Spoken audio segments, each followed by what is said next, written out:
সাহেব, কি খবর? থানার চেয়ার ছেড়ে একেবারে বেঞ্চির ওপর। নতুন অফিসারটি তোমায় চাকরি থেকে খেলিয়ে দিয়েছে নাকি? চুপ চুপ কি করছো? অজিত, বাইকটা ধর। শুনেছি তোমাদের নতুন অফিসারটি খুব স্মার্ট। পুলিশের টুপিতে হাত। এবার বলো, কাকে বেশি স্মার্ট লাগছে? আমাকে না তোমার সেই গুণধর? না, এখন থাক। প্রফেসরের নাতনির সঙ্গে ছ্যাবলামো করার সময় হাতে নাতে তোমায় ধরবো, তারপর দেখাবো তোমার মজা। আমার টুপি? না না না না না না, অন্যকে টুপি পরানো তোমাদের কাজ। বলো, আমি তোমাকে কি করে টুপি পরাবো? আমার টুপি! খুব ঠিক না রে, কিন্তু পড়াই খুব ভালো।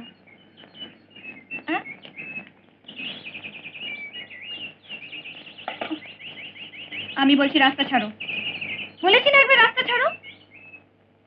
পুলিশ, এই দেখুন আমার রাস্তা আটকে দাঁড়িয়ে আছে। পুলিশের আমার রাস্তার সাথে কোনো সম্পর্কই নেই। ওকে টুপি টুপি খেলতে দাও। চলো আমরা চুপি চুপি খেলি গে, এসো। হাত ছাড়ো, আমি বলছি না হাত ছাড়ো, নাহলে আমি চেঁচাবো।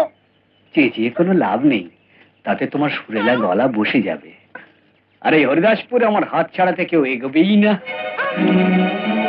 হাতটা ছেড়ে দাও। কি বললে? ইনি যখন বলছেন হাতটা ছেড়ে দাও, তখন হাতটা ছেড়ে দাও। স্মার্ট, হ্যাঁ? স্টাইলটা মন্দ নয়। শোনো মিস্টার, তুমি যাও না, তোমার নিজের কাজ করো গে। এটা আমাদের নিজেদের মামলা। বাজে কথা, এই জবরদস্তি আমার হাত ধরে রেখেছে। এখন তো শুনলে, এবার হাতটা ছেড়ে দাও। না ছাড়ি তো? ভালো কথা নয়। এটা আমার জন্য ভালো। শোনো, তুমি আমাকে ঠিক চেনো না। ওই যে পুলিশওয়ালাটাকে দেখছো, ও আমায় ঠিক মতো চেনে। জেনে নাও আমি কে। ওকে জিজ্ঞেস করার দরকার নেই, আমি বেশ ভালো করেই জানি যে তুমি এক ইজ্জতদার বাপের ছেলে, আর অন্যের ইজ্জতে হস্তক্ষেপ করাটা তোমার শোভা পায় না। জ্ঞান দিতে এসো না। ভালো এখান থেকে।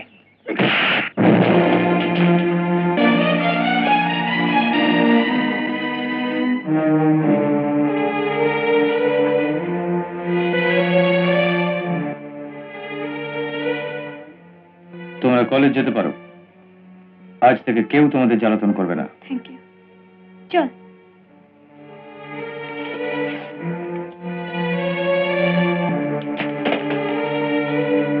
তুই রাজের গায়ে হাত উঠিয়েছিস।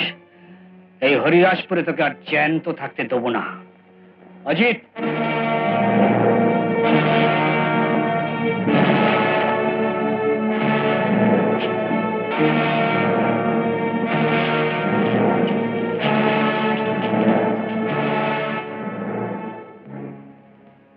এই খেলনা আমার থাকতো তো আমিও দেখিয়ে দিতাম।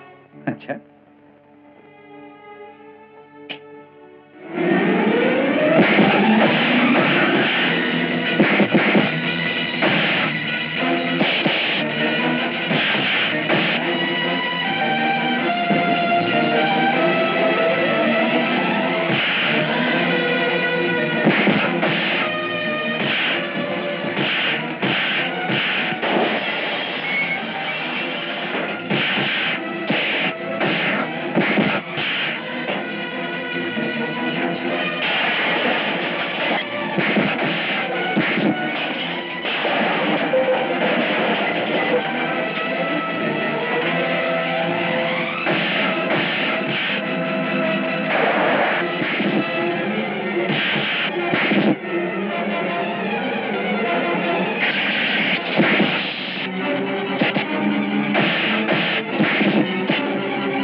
মারতে তোমায় আমি আগেই পারতাম, কিন্তু প্রফেসরের নাতনিকে উত্তক্ত করার সময় হাতে নাতে ধরতে চেয়েছি। আর হ্যাঁ, পুলিশের টুপিকে ইনসাল্ট করার সাজাটা জানো কি? আর গোপাল বাবু আমাদের দেখিয়ে দেখিয়ে রাজবাবুর মাথাটা জিপের বনেটে ঢুকলো, কখনো এদিকে কখনো ওদিকে। আমি বলতে চাই, কেন মারলো ওকে?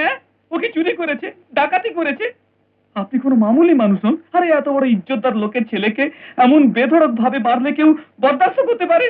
হ্যাঁ, তাছাড়া যদি কাল কাগজে এই খবরটা ছেপে যায় তো আপনি জনতাকে কোন মুখ দেখাবেন? হ্যাঁ, আমরা গিয়ে পুলিশ স্টেশনটা ঘিরে নিচ্ছি আর জবরদস্তি রাজকে ছাড়িয়ে আনছি।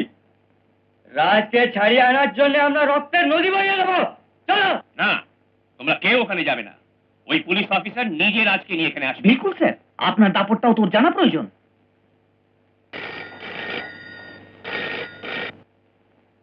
Haridaspur police station, inspector Ashok Sharma speaking. আমি এখানকার এমএলএ গোপাল রঞ্জন চৌধুরী বলছি। বলুন। তুমি জানতে যে রাজ আমার ছেলে, এটা জেনেও তুমি ওকে গ্রেফতার করলে? এই ধরনের কোনো কানুন তো কোনো পুলিশ কোডে লেখা নেই যে এমএলএ ছেলে অন্যায় করবে আর আমি ওকে গ্রেফতার করতে পারবো না। কোথায় কি লেখা আছে আমি জানতে চাই না। আমি তোমায় 15 মিনিট দিচ্ছি। এই 15 মিনিটের মধ্যে রাজকে সঙ্গে নিয়ে আমার বাড়িতে পৌঁছে যাও। পুলিশ স্টেশনে জিপ পুলিশের কাজের জন্যই, আপনার লোফার আওয়ারা ছেলের বেড়ানো আর হাওয়া খাওয়ার জন্য নয়। কি কি বললে?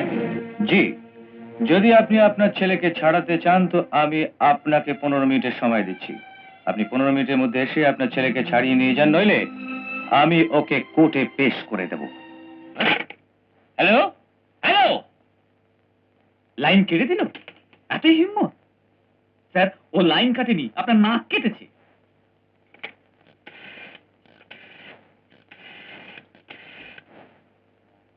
হ্যালো এসপি সাহেব, হ্যাঁ আমি গোপাল চৌধুরী বলছি।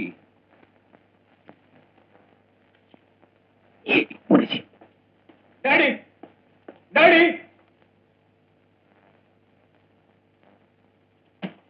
রাজ কোথায়? আপনি? গোপাল রঞ্জন চৌধুরী, এমএলএ। মিস্টার গোপাল রঞ্জন চৌধুরী, এরপরে যদি কখনো আমার অফিসে আসেন, আমার অনুমতি নিয়ে ভেতরে আসবেন। বসুন। আমি এখানে বসতে আসিনি। রাজ কোথায়? যেখানেও থাকা উচিত। মতলব? আপনি তো ওই কামরা দিয়ে এলেন, আপনি দেখেননি? আপনার দুলাল লকআপে আছে। লকআপ? তুমি আমার ছেলেকে লকআপে বন্ধ করেছো ওই চোর বদমাইশদের সাথে? আমি তোমাকে ফোনে জানালাম আমি আসছি। তো আপনি কি মনে করেছেন যে আপনার আসার আনন্দে আমি পুলিশ স্টেশনের বাইরে আপনাকে স্বাগত জানাতে দাঁড়িয়ে থাকবো, আর আপনার ওই বদমাস ছেলেকে সসম্মানে এই কুর্সির উপর বসিয়ে রাখবো? এই কুর্সি, তোমার এই কুর্সি 15 দিন পরে তোমার থাকবে না। আমি যদি 15 দিনের মধ্যে তোমার এই চেয়ার খালি না করিয়ে দিই তো আমার নাম গোপাল রঞ্জন চৌধুরী নয়। 15 দিনের কথা 15 দিন বাদই হবে, কিন্তু এই মুহূর্তে আপনাকে যে 15 মিনিট দেওয়া হয়েছে, এর মধ্যে আপনি আপনার পুত্রের জন্য কি চাইছেন বলুন। চাওয়ার কি আছে? ওকে ছেড়ে দাও।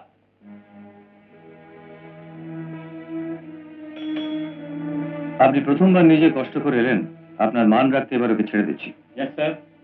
হাবিলদার, সেলিম সাহেবকে বুলাও। জি। চৌধুরী সাহেব, এখন থেকে খেয়াল রাখবেন যে আপনার ছেলে দ্বিতীয়বার এমন নোংরামি না করে। Yes sir. মিস্টার সেলিম, রাজকে ছেড়ে দিন। আসুন চৌধুরী সাহেব। মিস্টার সেলিম, রাজকে ছাড়ার আগে এনাকে দিয়ে বন্ডে সাইন করিয়ে নেবেন। বল, আমাকে বল সই করতে হবে? পুলিশ রেকর্ডের জন্য সাইন তো করতেই হবে যে আপনি আপনার সিকিউরিটির উপর আপনার ছেলেকে নিয়ে যাচ্ছেন। হ্যাঁ, যদি আপনি আদালতে জামানত দিতে চান তো আপনার মর্জি। অফিসার, আমি রাজকে নিয়ে যাব, আমি কোন বন্ডে সই করব না। মিস্টার চৌধুরী,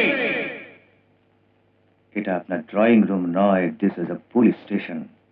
চোখ নামিয়ে কথা বলবেন। Haridaspur police station, inspector Ashok Sharma speaking. Good morning SP সাহেব। আগে না, এখনো করিনি। আগে হ্যাঁ, উনি এখন এখানেই আছেন। আমি এখনই আসছি স্যার।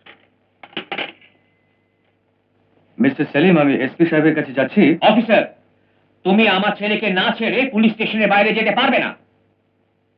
চৌধুরী সাহেব, আমি এমএলএ নই, সেই জন্য এটা আমি জানি না যে একজন এমএলএ এর হাতে আইন অমান্য করার কি কি পাওয়ার আছে, কিন্তু এক পুলিশ স্টেশনের অফিসার ইনচার্জের কি কি পাওয়ার আছে সেটা আমি বেশ ভালো করেই জানি। মিস্টার সেলিম। Yes sir. যদি ইনি বন্ডের উপর সই করেন তো এনার শাহজাদাকে ছেড়ে দেবেন, আর যদি ইনি সাইন না করেন কিংবা কোনো বেআইনি কাজ যদি করেন তো একে ওই ছেলের সাথে লকআপে বন্ধ করে দেবেন। This is my order.